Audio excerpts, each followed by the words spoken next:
കർണാടക ഷിരൂരിൽ മണ്ണിടിച്ചിലിൽ കാണാതായ അർജുനായുള്ള തെരച്ചിൽ 8-ാം ദിവസത്തിലേക്ക്.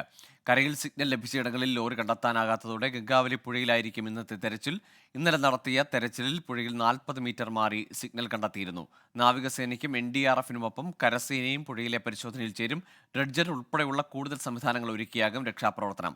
നാവികസേനയുടെ കൂടുതൽ മുങ്ങൽ വിദഗ്ധരും ദൗത്യത്തിൽ പങ്കാളിയാകും. അതേസമയം സമാന്തരമായി പുഴയോരത്ത് മണ്ണ് നീക്കം ചെയ്തും പരിശോധന തുടരും. അരുൺ പൂപ്പറമ്പ് ചേരുന്നുണ്ട് വിശദാംശങ്ങളുമായി. അരുൺ, ഇനിയുള്ള പരിശോധന അത് പുഴയിലേക്കെന്ന് പറയുമ്പോൾ അതിന് കൂടുതൽ സാങ്കേതിക സൗകര്യങ്ങൾ വേണം, കുറെ കൂടി സജ്ജീകരണങ്ങൾ ആവശ്യമായിട്ടുണ്ട്. അത് എത്തിച്ച ശേഷം എപ്പോഴത്തേക്കായിരിക്കും ഇന്നത്തെ ഒരു പരിശോധന? ഇതുവരെ നടന്നതിനപ്പുറത്തേക്ക് ഒരു വിശദമായ തെരച്ചിൽ പുഴയിൽ ആരംഭിക്കുക? ഗോകുലി, ഇപ്പോൾ നിലവിൽ ഈ കരയിലെ തെരച്ചിൽ ഏകദേശം പൂർണ്ണമായിട്ടുണ്ടെന്ന് തന്നെ നമുക്ക് പറയാം. അതായത് ഈ പുഴയോരത്തെ മണ്ണ് നീക്കം ചെയ്യുന്ന നടപടി മാത്രമേ ഈ കരയിൽ ഇനി അവശേഷിക്കുന്നുള്ളൂ.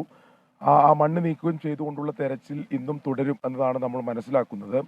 എന്നാൽ ഇന്നത്തെ രക്ഷാപ്രവർത്തനം പൂർണ്ണമായും കേന്ദ്രീകരിക്കുന്നത് ഈ ഗംഗാവലി പുഴയിലാണ്.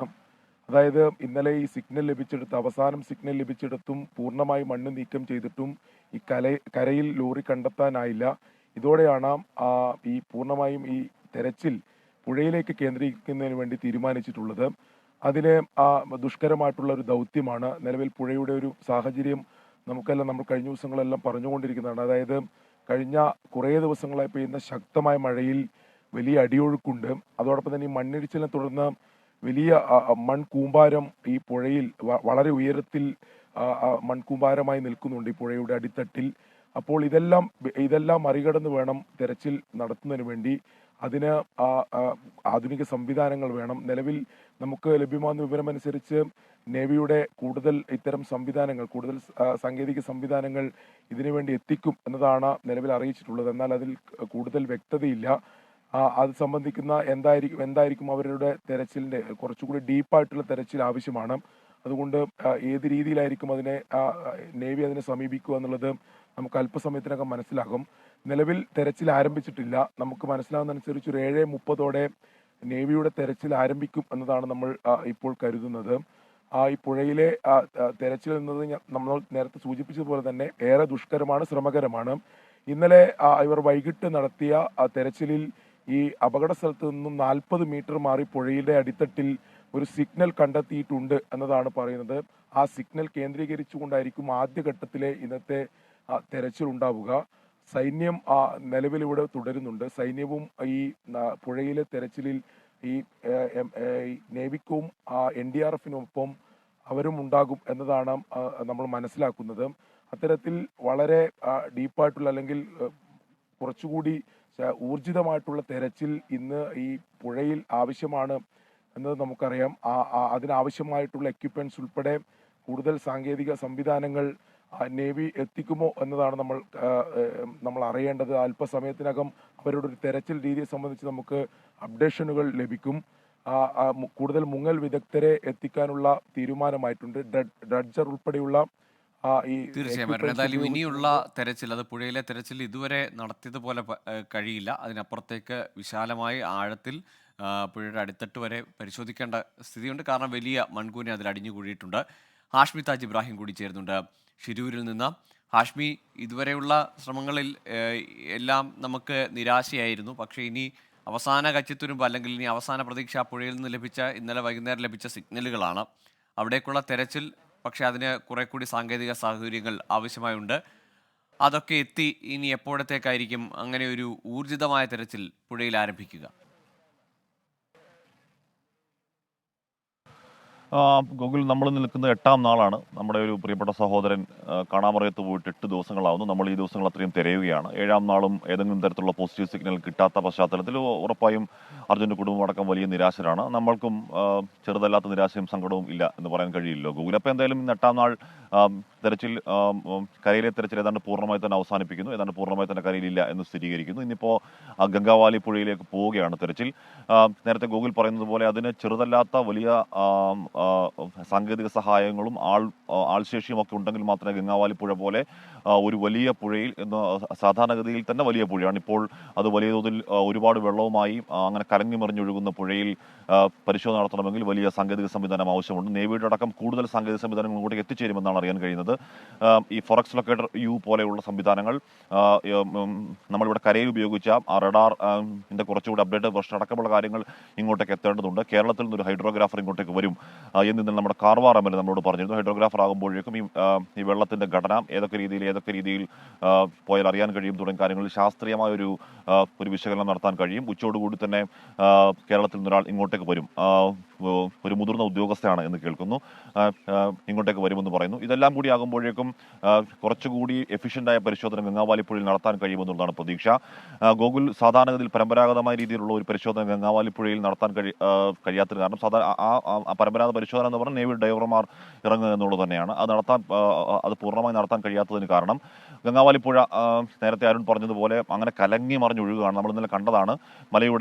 ഒരു മാമലയുടെ ഭാഗം മുഴുവൻ വീണ് ഒരു 30 അടി താഴ്ചയുള്ള പുഴ നികന്ന് അതിൻ്റെ മുകളിലേക്ക് നിൽക്കുന്ന മൺകൂനകൾ, ദ്വീപുകൾ നമ്മൾ കാണുന്നുണ്ട്. അപ്പോൾ ഈ ദ്വീപുകളൊക്കെ പൊളിച്ചു മാറ്റുക എന്ന് പറയുന്നത് ഹെർക്കൂലിയൻ ടാസ്ക്കാണ്. അതിന് ബാർജർ അടക്കമുള്ള സംവിധാനങ്ങൾ വേണം. അത്രയും മണ്ണ് നമുക്ക് അചിന്ത്യമായി ചിന്തിക്കാൻ കഴിയാത്ത അത്ര വണ്ണം മണ്ണ് ഈ പുഴയിൽ വീണ് കിടപ്പാണ്. അതുകൊണ്ട് തന്നെ പുഴയുടെ അടിത്തട്ടാകെ കലങ്ങി മറിഞ്ഞ് വിസിബിലിറ്റി എന്ന് പറയുന്ന സാധനം അതിനുള്ളിലില്ല. അപ്പോൾ ഡൈവർമാർ ചാടിയാലും താഴേക്കൊന്നും കാണാൻ കഴിയാത്തൊരു സാഹചര്യമുണ്ട്. അപ്പോൾ കൂടുതൽ സാങ്കേതിക സംവിധാനങ്ങളുടെ സഹായത്തോടു കൂടി മാത്രമേ ഈ ഗംഗാവാലി പുഴയിലെ തിരച്ചിൽ തുടങ്ങാൻ കഴിയും. എന്തായാലും അല്പസമയം മുൻപാണ് മേജർ അഭിഷേക് അങ്ങോട്ടേക്ക് പോയത്. കരസേന ഇവിടെ ഹോൾഡ് ചെയ്യുന്നുണ്ട്. പക്ഷേ കരസേനയേക്കാൾ കൂടുതൽ നാവികസേനയുടെ നേവിയുടെ സഹായമാണ് ഇന്ന് ആവശ്യം വരിക. നേവിയുടെ കൂടുതൽ സംവിധാനങ്ങൾ ഇങ്ങോട്ടേക്ക് എത്തും. അത് എപ്പോഴേക്ക് എത്തും, ഏത് രീതിയിലാകും ഗംഗാവാലി പുഴയിലെ തെരച്ചിലിന്റെ സ്ട്രാറ്റജി എന്നറിയണമെങ്കിൽ അല്പസമയം കൂടി കാത്തിരിക്കണം. എന്തായാലും നമ്മൾ 8ാം നാൾ അർജുന് വേണ്ടിയുള്ള തെരച്ചിൽ, അതിൽ കരയിലെ തെരച്ചിൽ പൂർണ്ണമായി വൈൻഡപ്പ് ചെയ്യുന്നു. ഇന്നു മുതൽ ഇവിടെ ഗംഗാവാലി പുഴയിലേക്ക് പൂർണ്ണമായി ശ്രദ്ധ കേന്ദ്രീകരിക്കുന്നു. അത് ഈ പുഴയുടെ അടിത്തട്ടിൽ കിടന്ന സിഗ്നൽ അടക്കം പ്രതീക്ഷയാണ്. പക്ഷേ സിഗ്നൽ എന്ന് പറയുമ്പോൾ പോലും നമ്മൾ പല സിഗ്നൽ കണ്ടതാണ്, പ്രതീക്ഷ നൽകുന്ന പല സിഗ്നൽ കണ്ടതാണ്. അതുകൊണ്ട് സിഗ്നൽ എന്ന് പറയുമ്പോൾ തന്നെ നമുക്ക് ആശ്വസിക്കാൻ തൽക്കാലം നിർവാഹമില്ല. അത് പരിശോധനയിൽ മാത്രമേ വ്യക്തമാവുകയുള്ളൂ. പുഴയുടെ അടിത്തട്ടിലടക്കം ഇത്തരം മൺകൂനകൾ രൂപപ്പെട്ടിരിക്കുന്ന സാഹചര്യത്തിൽ ആ മൺകൂനകൾ മാറ്റി എങ്ങനെയാണ് പരിശോധന എന്ന് അല്പസമയത്തിനകം തന്നെ അറിയാൻ കഴിയും. എന്തായാലും രാവിലെയും പെരുമഴ തുടങ്ങുകയാണ് ഗോകുൽ. ഇന്നലെ രാത്രിയൊക്കെ വലിയ മഴ ഇവിടെ പെയ്തിരുന്നു. ഇടവിട്ട് പെയ്യുന്ന വലിയ മഴ, വലിയ കാറ്റ് ഒക്കെയുണ്ട്. അതും ഈ പറഞ്ഞ കരയിലെ രക്ഷാപ്രവർത്തനത്തെ അത്ര രീതിയിൽ ബാധിക്കില്ലെങ്കിൽ കൂടിയും ഇന്നിപ്പോൾ ഗംഗാവാലി പുഴയിൽ നടത്തുന്ന പരിശോധനയും ഈ മഴയും ഒക്കെ കാര്യമായി തന്നെ ബാധിക്കും. ഒരു കാര്യം ഉറപ്പാണ് ഗോകുൽ, നമ്മൾ കരയിൽ നടത്തിയ രക്ഷാപ്രവർത്തനത്തിന് സമാനമായ രീതിയിലുള്ള ആൾബലവും അതിന് ആവശ്യമായ സാധനങ്ങളും മാത്രം പോരാ. ഈ ഗംഗാവാലി പുഴയിലെ പരിശോധനയ്ക്ക് കൂടുതൽ സാധന സാമഗ്രികൾ, കൂടുതൽ മനുഷ്യ വിഭവശേഷി, കൂടുതൽ നാവികസേനാംഗങ്ങൾ, കൂടുതൽ എക്സ്പെർട്ട് ഡൈവേഴ്സ് ഒക്കെ ഇങ്ങോട്ടേക്ക് എത്തേണ്ടതുണ്ട്. അതൊക്കെ എത്തി ഒരു ഫുൾ ഓൺ എപ്പോഴാകും ഗംഗാവാലി പുഴയിലെ പരിശോധന ആവുക എന്നറിയണമെങ്കിൽ അല്പസമയം കൂടി കാത്തിരിക്കണം ഗോകുൽ. കാശ്മീർ, ഒരു കാര്യം, ഇന്നലെ ഒരുപാട് സന്നദ്ധ സംഘടനാ പ്രവർത്തകരൊക്കെ അവിടെ എത്തിയിരുന്നു. അവസാന ഘട്ടത്തിൽ അവരെ അവിടെ നിന്ന് ഒഴിപ്പിക്കുന്ന അല്ലെങ്കിൽ അവരവിടെ നിന്ന് മാറണമെന്ന് പറയുന്ന സാഹചര്യം കർണാടക സർക്കാരിൻ്റെയും പോലീസിൻ്റെ ഒക്കെ ഭാഗത്തു നിന്ന് വരികയും ചെയ്തു. ഇന്ന് ഈ കരയിലെ തെരച്ചിൽ അതുപോലെ തന്നെ അവിടെ തുടരുമെന്ന് പറയുന്നുണ്ട്. ഇനി അങ്ങനെ എന്തെങ്കിലും പ്രതീക്ഷ വെക്കേണ്ടതുണ്ടോ? ആ മണ്ണ് മാറ്റിയുള്ള അല്ലെങ്കിൽ കരയിലെ തെരച്ചിലിൽ അല്ലെങ്കിൽ ഈ പുഴയോട് ചേർന്നുള്ള തീരങ്ങളിലെ മൺകൂനയൊക്കെ അവിടെയൊക്കെ നമ്മുടെ ഈ നാട്ടിൽ നിന്ന് വന്ന സന്നദ്ധ പ്രവർത്തകർക്ക് എന്തെങ്കിലും തരത്തിൽ അവർക്കൊരു ഇടപെടാൻ കഴിയുന്ന അല്ലെങ്കിൽ മറ്റുള്ളവർക്ക് അതിനകത്തിൽ നോക്കി നിൽക്കാനെങ്കിലും കഴിയുന്ന ഒരു സാഹചര്യം അവിടെ ഉണ്ടോ? പോലീസ് വലിയ ശല്യമുണ്ടാക്കുന്ന ഒരു സാഹചര്യമുണ്ട് ഗോകുൽ. എന്ന് പറഞ്ഞാൽ മലയാളികളായ രക്ഷാദൗത്യ അവരെ ഇന്നലെയൊക്കെ അവിടെ ഇറക്കിവിടാനുള്ള നീക്കങ്ങൾ നമ്മൾ കണ്ടു. അതിനുശേഷം 25 പേർ പ്രത്യേക അനുവാദത്തോടു കൂടി അവിടെ തിരച്ചിൽ തുടരുന്നത് നമ്മൾ കണ്ടു. എന്തായാലും ഇവിടുത്തെ പോലീസിന് മലയാളി രക്ഷാദൗത്യ സംഘങ്ങൾ അവിടെ നിൽക്കുന്നതിനോട് തീരെ താല്പര്യമില്ല. എന്ന് പറഞ്ഞാൽ അവർ പറയുന്ന സാങ്കേതിക കാരണം ഏത് സമയം മണ്ണിടിഞ്ഞ് വീഴാം, അപ്പോൾ നിങ്ങളുടെ റിസ്കിൽ നിങ്ങൾ നിൽക്കൂ, എല്ലാവരും മണ്ണിനടിയിൽ പോയാൽ ഞങ്ങളൊന്നും പറയരുത് തുടങ്ങിയ വർത്തമാനമൊക്കെ പറയുന്നുണ്ടെങ്കിൽ കൂടിയും അവരുടെ യഥാർത്ഥ പ്രശ്നം, അവിടുത്തെ യഥാർത്ഥ ചിത്രം പുറത്തേക്ക് വരുന്നതാണ് എന്ന് തോന്നുന്നു. എന്താണെന്നറിയില്ല. ഗൂഗിൾ അവർ തുടരുകയാണ്. മലയാളി രക്ഷാദൗത്യ അവർ തുടരുന്നുണ്ട്. ഈ പുഴയും കരയും ചേരുന്ന ആ ഭാഗത്ത് വലിയ മണൽത്തിട്ടകൾ രൂപപ്പെട്ടുണ്ടായിരുന്നു. അവിടെയാണ് ഇന്നലെ പരിശോധന നടത്തി കരയിൽ ലോറിയില്ല എന്ന് സൈന്യം സ്ഥിരീകരിക്കുന്ന അവിടെ കൂടെ പരിശോധന നടത്തി. പക്ഷേ ഈ മേഖലയിൽ നടത്തിയ പരിശോധന അധിക സമയം എടുത്തിരുന്നില്ല. അതുകൊണ്ട് തന്നെ ഈ രഞ്ജിത്ത് അടക്കമുള്ളവർ പറയുന്നത് അവിടെ അളവിൽ കൂടുതൽ മണ്ണുണ്ട്. ആ മണ്ണിൽ അങ്ങനെ അരമണിക്കൂർ കൊണ്ടോ 1 മണിക്കൂർ കൊണ്ടോ പരിശോധന നടത്തിയാൽ അതിൽ കാര്യങ്ങൾ വ്യക്തമാവില്ല. കൂടുതൽ പരിശോധന ആ മേഖല കേന്ദ്രീകരിച്ച് വേണം എന്നവർ പറയുന്നുണ്ട്. അതിന് കാരണവുമുണ്ട് ഗോകുൽ. എന്തായാലും ഈ ഗംഗാവാലി പുഴയുടെ അടിത്തട്ടിലേക്കോ മറ്റോ കൂടുതൽ സേനാംഗങ്ങൾ ഇങ്ങോട്ടേക്ക് എത്തുകയാണ്. ഗോകുൽ, ഇന്നലെ ദൗത്യം അവസാനിപ്പിച്ച് മടങ്ങിയ സേനാംഗങ്ങൾ വീണ്ടും ഇങ്ങോട്ടേക്ക് പോവുകയാണ്. ഇവർ കരസേന ഉദ്യോഗസ്ഥരാണ്. കരസേന അപ്പോൾ കരയിൽ നടത്തുന്ന പരിശോധന ഇന്നും കുറച്ചുകൂടി തുടരും എന്നാണ് അതിൽ നിന്ന് മനസ്സിലാക്കേണ്ടത്. നേരത്തെ മേജർ അഭിഷേക് ആദ്യ ഭാഗത്തേക്ക് പോയിരുന്നു. ഗോകുല പറഞ്ഞു വന്നത് ഗംഗാവാലി പുഴയുടെ അടിത്തട്ടിലേക്ക് വണ്ടി ആഴ്ന്നു പോയിട്ടുണ്ടായിരുന്നെങ്കിൽ എങ്ങനെയാണ് ഈ അർജുൻ്റെ ഫോൺ ബെല്ലടിക്കുക, എങ്ങനെയാണ് വണ്ടി ഓഫായി ഓണാവുക തുടങ്ങിയ ചോദ്യങ്ങൾ അവിടെയുണ്ട്. അതുകൊണ്ടാണ് ഈ പറഞ്ഞ സാഹചര്യങ്ങൾ കൊണ്ടാണ് ഈ പുഴയും കരയും ചേരുന്ന തിട്ടയോട് ഭാഗത്ത് ഒരുപക്ഷെ വണ്ടി ഉണ്ടാകാം, അവിടെ കൂടുതൽ പരിശോധന വേണം എന്ന് ആവശ്യപ്പെടുന്നത്. എന്തായാലും ഇന്നും ആ മേഖലകളിലൊക്കെ പരിശോധന തുടരും. ഇന്നും കൂടുതൽ റഡാർ ഉപയോഗിച്ച് സിഗ്നൽ ഉപയോഗിച്ചുള്ള പരിശോധന തുടരും എന്നാണ് അറിയാൻ കഴിയുന്നത്. ഏതായാലും ഇന്ന് പ്രതീക്ഷയോടുകൂടി ഇന്നും തെരച്ചിൽ ആരംഭിക്കുകയാണ്. അവിടെ ഇനി വലിയ പ്രതിസന്ധികളുള്ള അല്ലെങ്കിൽ പ്രതിബന്ധങ്ങളുള്ള തെരച്ചിലാണ് പുഴയിൽ നടത്തേണ്ടത്. ഏതായാലും അതിൽ പ്രതീക്ഷയോടെ കാത്തിരിക്കാം. പോസിറ്റീവായ അല്ലെങ്കിൽ അർജുനെ പറ്റിയുള്ള എന്തെങ്കിലും വിവരം ഇന്ന് ലഭിക്കും എന്ന കാത്തിരിപ്പിലാണ് നാടും വീടും നാട്ടുകാരും പ്രേക്ഷകരും എല്ലാവരും എന്നറിയാം.